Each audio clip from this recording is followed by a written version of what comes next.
is Bertie Sømme. I'm a woodworker and have been so for 30 years. One of the things I've been specialising in is the making of wooden spoons. Wooden spoons are utilitarian objects, but they're also objects of great beauty if they are made right. That is, the proportions are right, the material's right, and the finish. The finish is critical in woodwork. There are a number of things to remember when making a wooden spoon. First of all, now wood is a bundle of fibres that splits along its length because of differential in drying. Now, this is critical. The differential in drying is the key. If you take away the differential, then it doesn't split. This means that you can make wooden spoons quite happily out of wood, literally straight from the tree. There are many different techniques and methods for making wooden spoons, but what we should be using here is rather base methods. No scorp, no axe, side axe, anything like that. Just literally good quality tools, good quality carving tools, which you'd find in a carver's shop or perhaps even an ordinary woodworker's shop.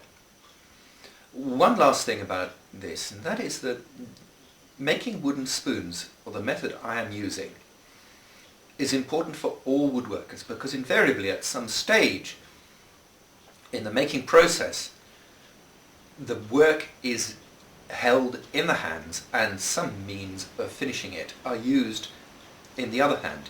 Maybe the work is held in one hand and a chisel is passed across the end. Maybe a particular shape is needed which can't be done by machine, and so the hands are used for that. This technique demonstrates how tools and work can be held in the hands safely, not just for spoon carving but for every kind of woodwork. For this demonstration we'll be using some large machinery, some small machinery, handheld tools, and at the end of it all there will be a demonstration of sharpening and different methods and tools for sharpening.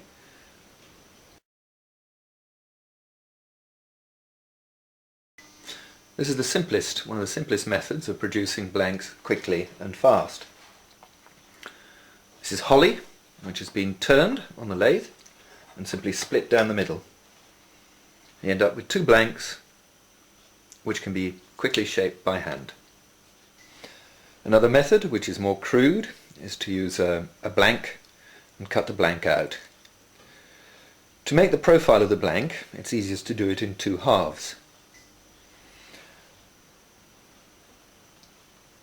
Simply make your blank out like this and then flip it over and then cut the resulting shape out.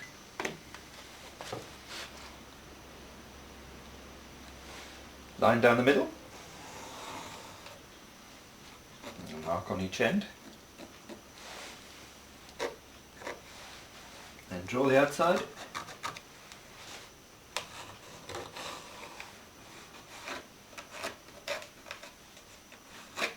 and then flip.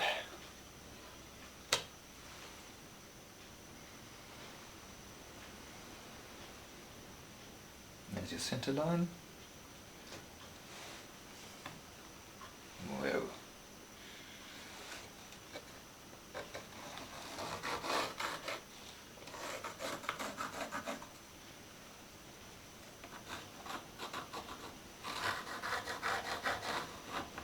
There we are.